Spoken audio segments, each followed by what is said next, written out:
Hello folks, now this is beautiful Nikko. I'm standing in the Kawaji Onsen area in the amazing ryokan here, Ju-an Ryokan. I gotta tell you, we're gonna have a very special episode of Nikko Tokshu for you. And I'm gonna try some incredible food and enjoy the celebration that's part of the Ju-an experience on a brand new Doko TV, folks. Mahalo for watching. Aloha.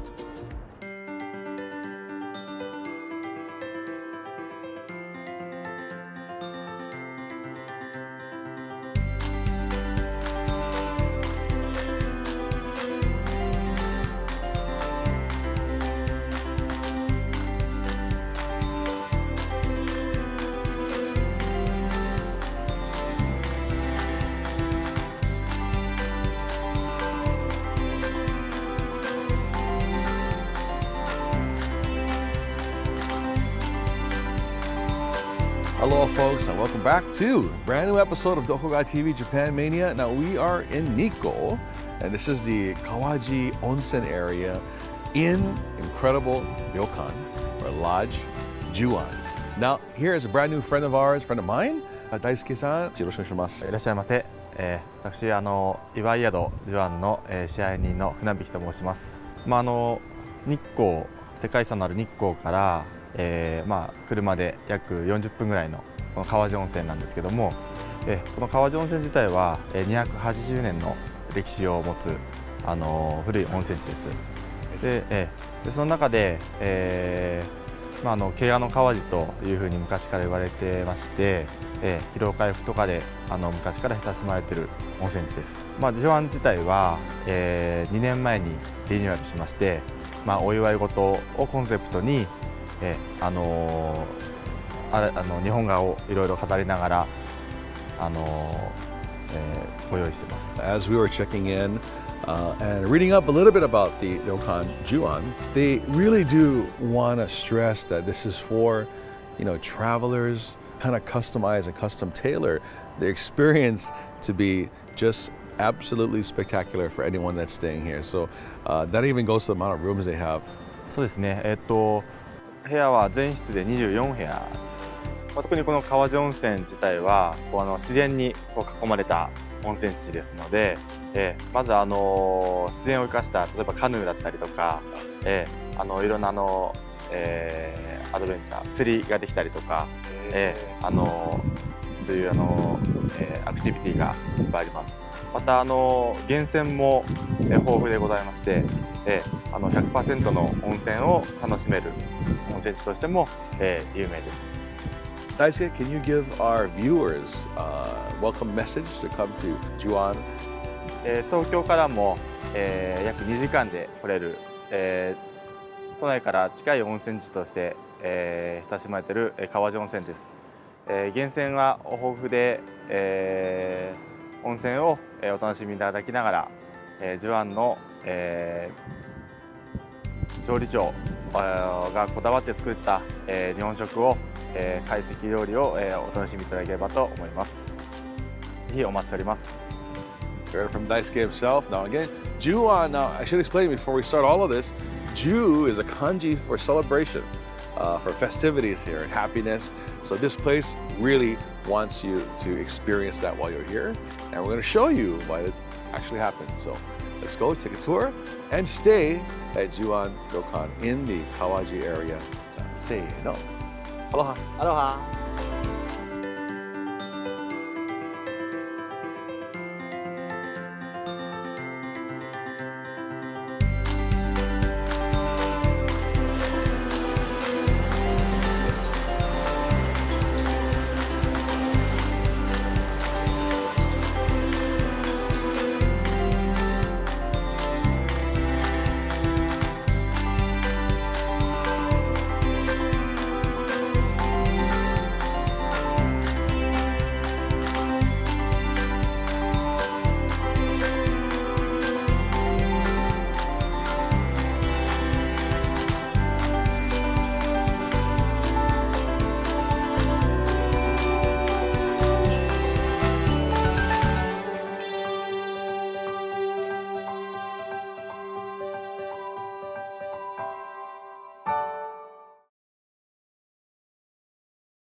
After our interview with Daisuke-san, we checked in and then immediately went off to explore the incredible sights of Nikko. Founded by Buddhist priest Shodo Shonin in the year 766, Nikko is a city located in the Tochigi prefecture, just directly north of Tokyo. Nikko represents a more serene and historical side of Japan. The lush greenery, waterfalls, rivers, and atmosphere provides a nice contrast for Japan's otherwise busy and mechanized cities. Before reaching the world-famous shrines, another iconic destination awaits. The Shinkyo, or Sacred Bridge, or Snake Bridge, is another World Heritage Site in Nikko. The Shinkyo spans the Daya River, and legend has it that priest Shodo Shonin was unable to cross. He then called upon the deity Jinjao, who cast a pair of snakes from each side of the riverbank, which then formed the Shinkyo Bridge.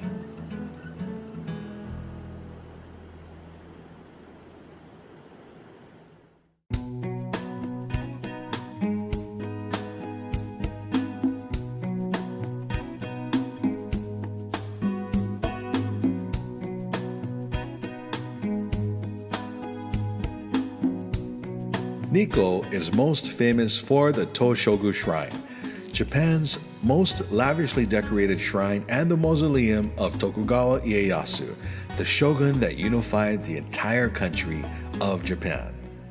The Tokugawa shogunate ruled Japan for an amazing 250 years.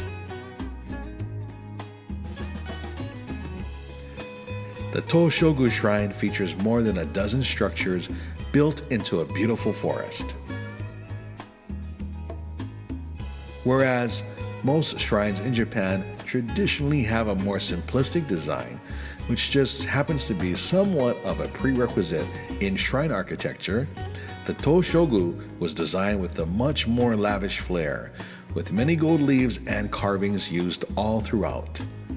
The Toshogu's design is symbolic of the power and wealth of the Tokugawa clan and their legacy.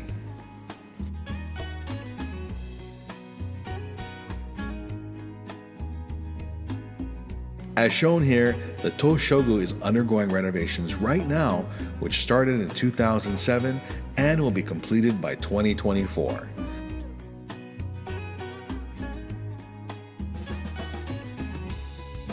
During this process, the Toshogu is still open and it's definitely worth going to, as I was completely in awe of the meticulous detail and work that's being done to restore this iconic, sacred national treasure.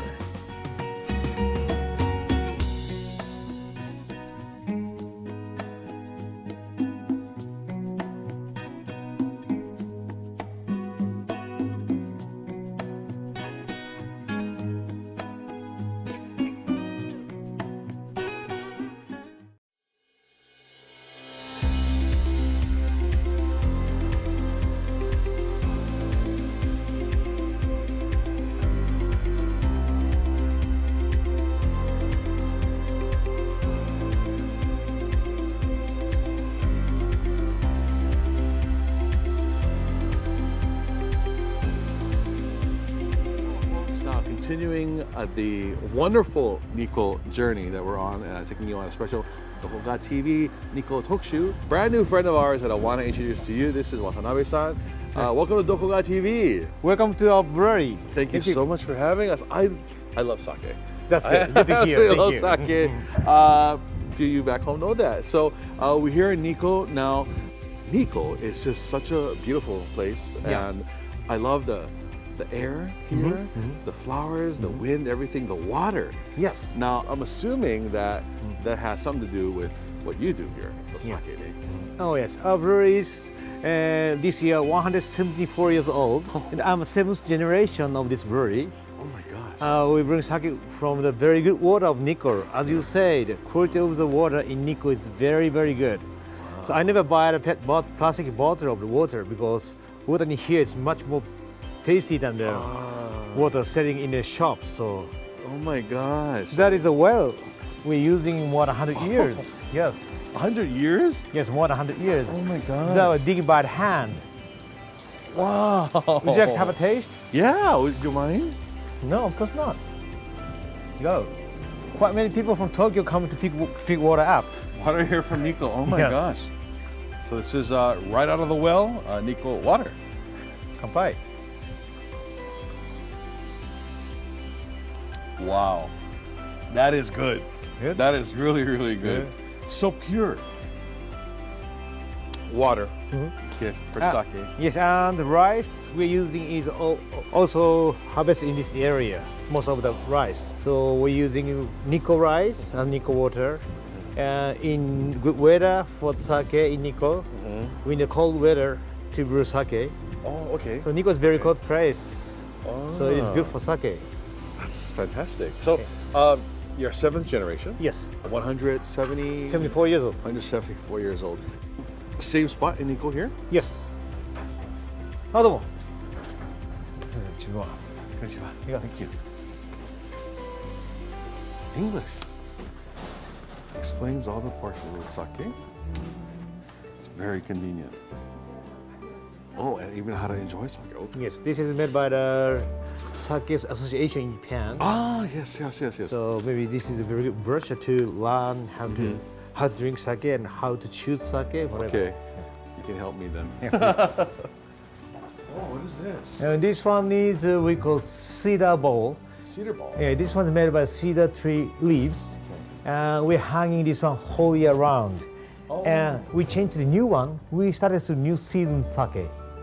Okay. So this color going to be changed to the brown by the time. But after we change the new one, it's going to green. That means this brewery started a new season sake. season. So please come to buy. I need to know, how many of these balls have you gone through? So 174. Maybe, yes. That's pretty cool. We gotta come back in November then. Yes. We have a lot of sake. lot of sake? Thank you for coming. In winter, we steam rice in here. Okay. That area is the rice steaming place. The one we put on is it's for shochu. We're going to take a shochu from now on. Oh, I see. But generally, we have a big round shape one, and that is rice steamer, and we can steam about 1 ton of rice at once. 1 ton? Well, yes, a lot. Oh my God. And after that, we cool down with that blue machine. We have to cool down rice quickly. So we started working about 5:30 in the morning. Steam up about 8 o'clock in the morning. Then we cool down the rice. Then we bring that rice to the next stage. Here is the inside of the brewery. And after we steam rice, first stage we make koji. Oh, okay. Koji is a material. No, it's a kind of fungus. Oh, okay. And they produce enzyme which break down starch to the glucose. Oh. So it does work same as malt for beer. This is koji itself, koji mold. So we sprinkle this seed of koji on the steamed rice. Oh, I see. And we grow them about 2 days in a very warm room. And after that, we're going to go to the next stage. Wow. This room in winter we use to grow yeast.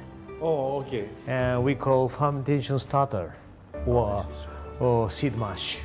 Oh, see. Oh, okay. Yeah. Okay.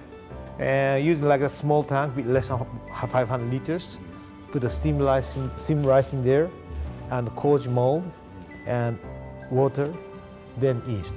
And the purpose for this stage is to grow yeast, number of yeast. And yeast of the sake have a very strong power to produce alcohol.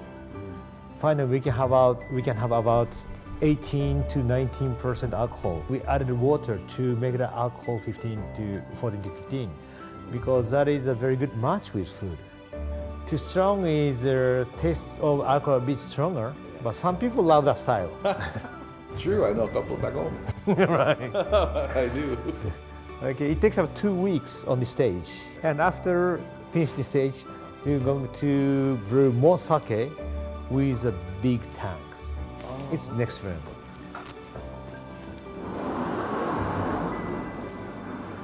Please come in. This room is the main fermentation room. And we have second floor. And a part of the floor just above the tank we can put away.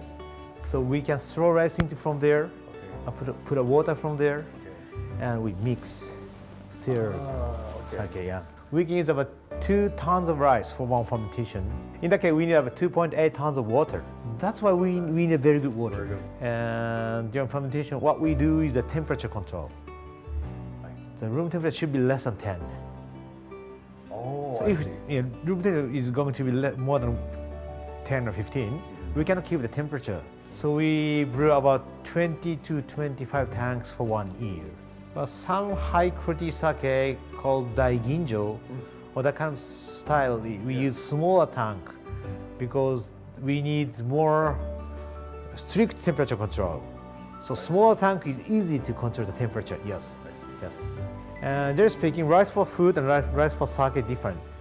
And the biggest difference is number of here shows this is the rice for food, and that 90 means original rice is 100%. Okay. And peeling off 10% away, the outside, they make it 90. Oh, That is for food. Okay. But for sake, that number should be less than 70. So peeling off more, I see. meaning. But for daiginjo, the number has to be less than 50. That means we have to peeling off more than 50% away. Wow. So we can use only the middle part of rice. I see. So you keep processing it, and so more of the rice disappears. Yes. And maybe you can find a reason if you take a look at the color of the rice. Oh yeah. It's more slight yellowish color. That is outside the rice contains more protein and fat. That is very good for eating. right. But for sake, too many protein and fat makes sake taste too heavy, not smooth. I see. And versus this, where it's kind of very fine Yes. and white and small. All right, so maybe we have to have a taste. So we have 5 kinds today. Show number 1, 2, 3, 4, 5. And all our product and all good quality of sake. And number 1 is it's kind of very basic style. Okay. And this one is very good not only for cold, but also hot sake. This one is called Seikai. Seikai is the name of our oldest brand, using 174 years. And this one is Junmaishu of Seikai. Junmaishu means a pure rice sake, just from the fermentation. And this one basic style of that. So this one will be very good match with many kind of food. Sushi or sashimi, or maybe you make it warm, maybe you can enjoy with a sukiyaki or shabu-shabu, that kind of things also. And second one, this one is only in winter and cloudy sake. And when we squeeze, just after fermentation, we have to squeeze and separate liquid and other material. And liquid is going to be sake. This one using a rock mesh when we squeeze. So still material is left in here, and yeast alive in here. So you can feel just a little bit sparkling taste with it. Oh, okay. Okay, this one is ginjoshu.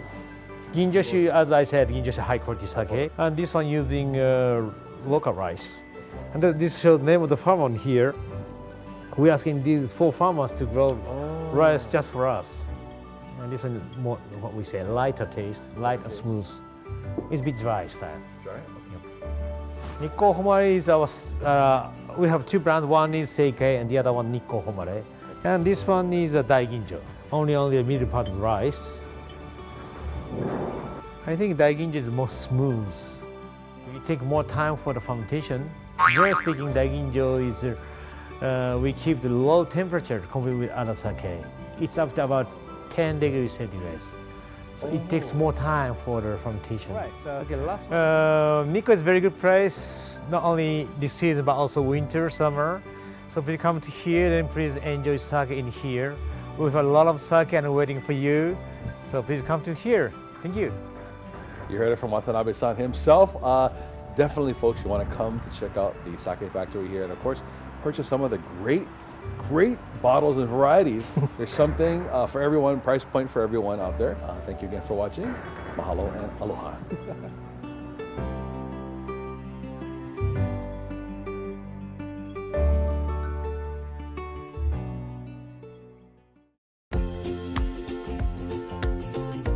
I tell you, I'm so hypnotized by this incredible river. Look at this. So beautiful. It's so calm.